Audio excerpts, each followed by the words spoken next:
Dobré ránko, dneska je čas na ďalší diel prípravy na Bokami. Rovno povieme, že tá zima nejde úplne podľa plánov, že? Pozrite, stojíme tuto na štrku, takže všetky tie preteky, ktoré sme mali v pláne ísť, moc sa to nevydarilo, že bolo trošku šialené počasie, potom u nás to zliezlo, takže moc sme tým pretekom nedali, tu sa priznávame, ale to neznamená, že na tie boky sa nesnažíme nejako pripraviť. Dneska sme si pripravili takú peknú tatranskú túru spolu s Tomášom, kde si trošku zhodnotíme, kde musíme zapracovať, čo sa nám osvedčilo, čo nie, tak si zhodnotíme aj v rámci toho pohybu v tom technickom teréne, že ako nám to ide, že Tomáš? Dneska to bude komplexná túra, mačky, troška cepín, lyže, na batoh, takže myslím si, že tá príprava, aj keď nie sú tie závody, tak môžeme povedať, že sme sa svedomito pripravovali, veľakrát sme trénovali vo voľnom teréne. Takže dneska si to len zrekapitulujeme a zistíme vlastne spolu, že čo komu ide lepšie a čo komu ide horšie. No ja by som možno vedel, ale dneska je pointa tá, že dáte naozaj peknú túru, užiť si to, zapúčime trošku, teda myslím, že hlavne ja, a zhodnotíme si jednoducho, kde treba ešte trošku zapracovať, čo je dobre, čo je zlé, a tak nejaké postrehy si myslím, že z toho vyplynú. Takže to je základný plán. Hore. A nie dlhovnického sedla, takže 1300 výškových, že? Áno, áno. Tam viem, aký je presne môj plán tam prežiť.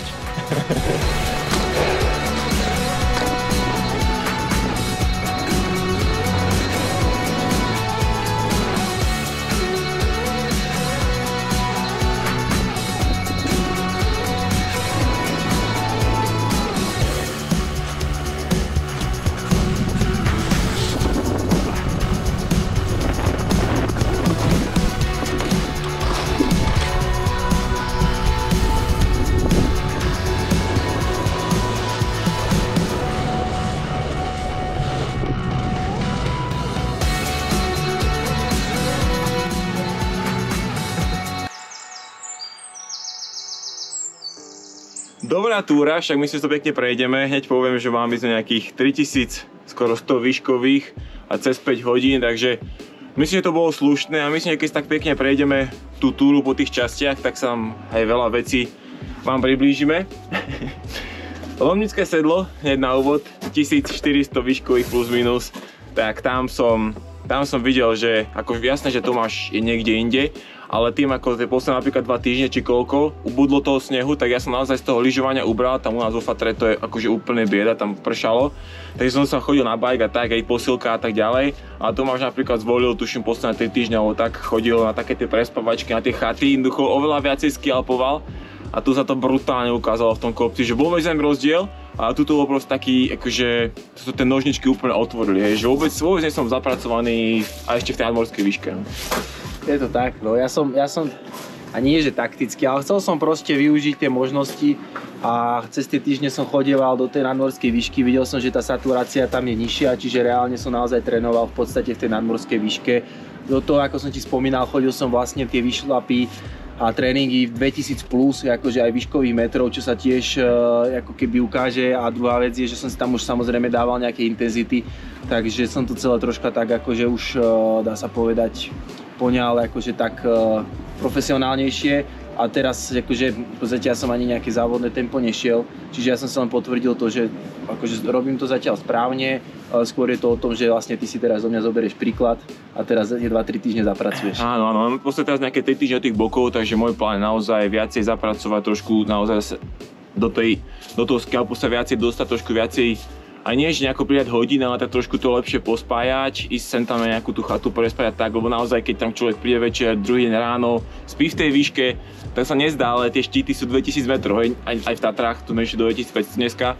ale aj na tých bokoch sa ide na 2000 a naozaj to cítiť. Celé to prostredie proste s nadmorskou výškou je vyššie, čiže tam je to poznať, hej, takže určite to není zlý nápad a aj smerom k tým bokom to určite vyskúšať, no. A ono ide aj o to, že nejde len teraz o rýchlosť, a ja som cítil, že ako sa mi išlo proste horšie, zle, ako dneska som fakt nemal svoj deň, tak potom hej, pomaly hej, ten tep strieľa a teraz tá manipulácia, máte vystrelený, hej, ide sa vám, hej, trpíte a teraz proste dať si lyže. Tam mi to nešlo zaháknuť, proste všetko proste človek robí tak strašne, mu to trvá, ťažko pádne, potom aj to lyžovanie, začali sme lyžovať potom ten filmársky žlab, tak ten úvod toho lyžovania, kým sa rozdýchal, to bolo tiež také jednoducho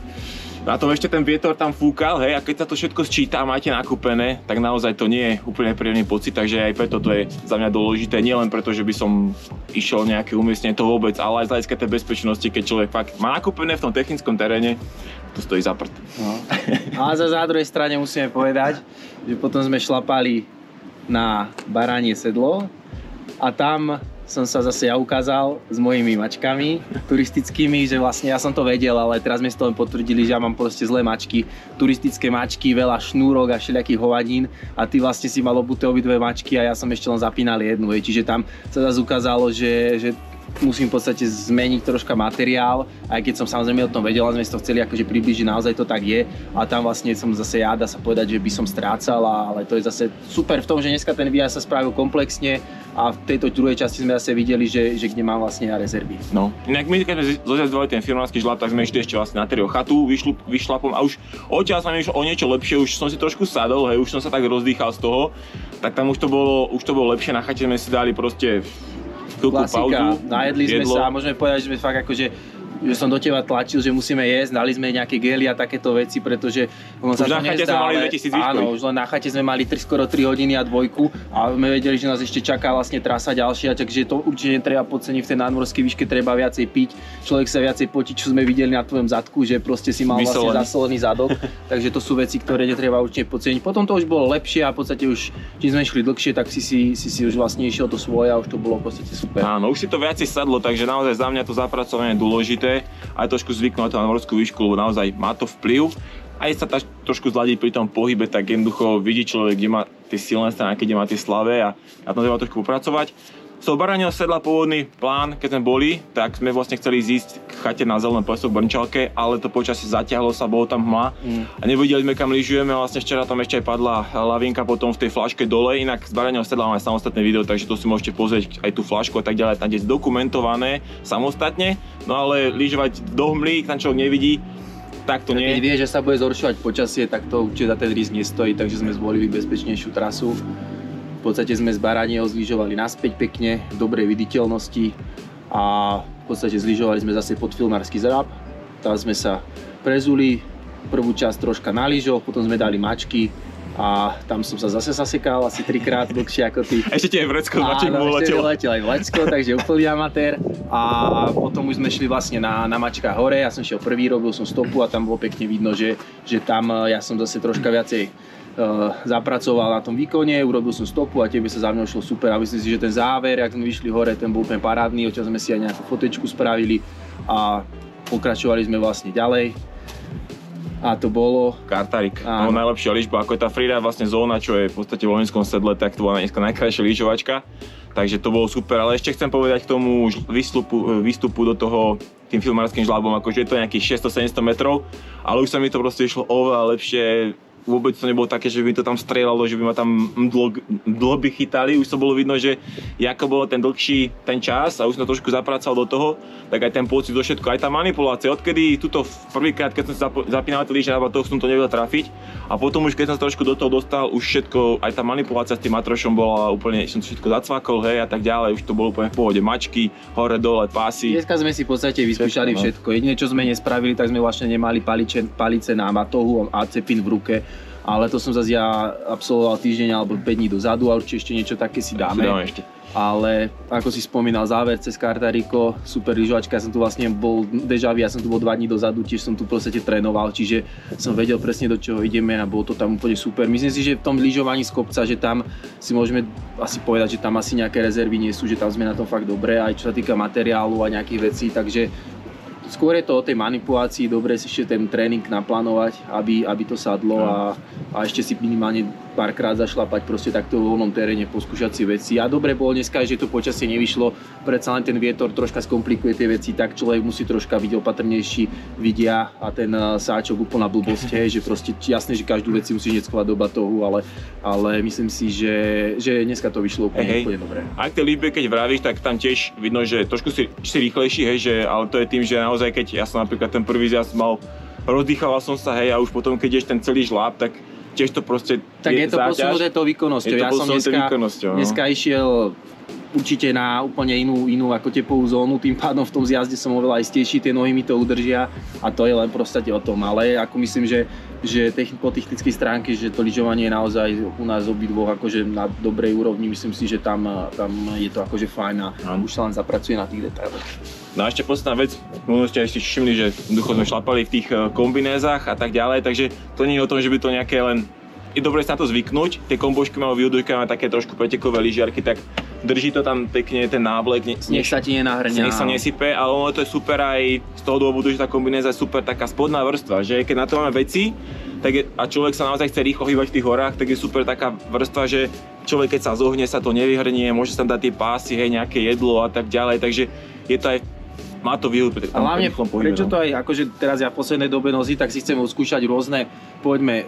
podmienky tepelné a na základe toho sa obliekať. Ja napríklad dneska som išiel úplne v ničom, nemám spodky, tu mám len krátke termo, rukávy som mal vyhrnuté, pretože mne býva teplo a tak som si chcel vyskúšať, že plus minus, ako sa vlastne chceš obliecť na tie boky, čo si zoberieš vlastne na seba, ako sme mali gate, u teba to bolo zase naopak, že si potreboval troška nejakú vrstvu ešte, pritom si šiel, dá sa povedať, väčšie bomby, čiže by si mal byť viacej zahriatý, ale o tom to je, že všetok materiál, ktorý je to jedno, ako či bicyklujeme alebo skialpujeme, musíš si ho vyskúšať dopredu, musíš vedieť, čo to môžeš očakávať a následne ťa nesmie nič prekvapiť. Vidť napríklad moje šnúrky na lyžiarkách, o ktorých vieme, aj čo som povedal, že určite budem meniť lyžiarky presne kvôli tomuto, lebo mi vydrží tá šnúrka 8-9 vyšlapov a prdne mi, hej. A to nechceš riestiť proste na bokách niekde hore v žlábe, kde bude fúkať vietor a potrebuješ sa rýchlo prezúť a ísť dole, hej. A čiže do tej dobe. No, ale proste sú to veci, môže ti to prdnúť z jazde, môže spádnuť, rozumieš, nevie to držať, takže ideálne proste všetko vyskúšať čo najlepšie a byť proste pripravený na všetky možnosti. Áno, dneska to bol aj super test, napríklad ja som zistil, že ja ako som dlhý a mám tenšie rukavice, ako mám tú ruku hore, tak mňa proste začne rýchlejšie odkrývať, keď fúka vietor, tak oveľa rýchlejšie na studené tie ruky a potom manipulácia sa s tým matrošom je horšie. A napríklad potom, keď sa dal už tú vestu na seba a dal si tie gate, tak už to bolo oveľa lepšie. Možno tá vesta, že mne bolo to nefúkalo možno na stred tela, tie ruky tým pádom to neodkrývali, tak zase to bolo lepšie, hej. Takže keď napríklad je zima a tak ďalej, tak ja tú kombošku hneď toto nemôžem proste ma prefúknuť a ako náhle chytím studené ruky, tak všetko ja si ani potom mačky nezapnem, hej. Čiže zaujímavé dneska to bolo. Dobre, sme si potvrdili nejaké veci, veľa vecí sa ukázalo, že ešte treba trošku zapracovať, asi trošku na tej kondičke, teda viacej sa dostať do toho skima teraz, zase z tej jarnej sezóny sa musím do tej zimnej, nejakú tú chatu si dať, viacej metrov trošku, posúlku nechám, ale už nebudem tak drtiť, radšej tam trošku viacej toho lyžovania teraz, tá jedna posúlka týždeň úplne stačila, sme chodili dve a dneska som tiež cítil, že už to je taká tá hrana, že radšej jedna a už radšej to lyžovanie teraz sa sústrediť viacej, to šlapanie, takže to je môj plán do tých blokov a ty nemusíš robiť nič, ty si môžeš ľahnúť na gauč a pribrať 5 kg a ja budem trénovať, ako obúvať mačky. Ako budeš na tom lane rýchlo ťahať a zapínať. Dobre, ja si myslím, že to úplne aj stačilo, ak ma niečo ešte také napadlo, tak hodím potom napríklad do článku, ktorý bude k tomu videjku, hej, keď človeka napadne veľa vecí, možno potom nie, teraz nie, ale tie domy boli teraz také čerstvé, tak už sa teraz môžem dať dokopy a dneska to bolo vyzreté video. Teda to dneska sedlo. Ale aspoň máš veľa fotiek, keďže som mal čas, tak som fotil, točil, takže dneska som si vyskúšal úlohu kameramana a ty si bol vlastne ten, ktorý pozoval. Dobre, díky moc. Tak myslím, že už najbližšie video bude priamo z bokov. Tam uvidíme, akým štýlom to pojmeme. My určite si ukážeme nejaký ten materiál, veci a tak ďalej, takže nebude to len o tom, že vybehneme, zbehneme, ale tak trošku komplexnejšie. Tomáš tam môže byť stand-upy, kým ho dobehnem ako Jano Halík, kým som púčil v kopci. Dobre, tak sa držte. Majte sa pekne.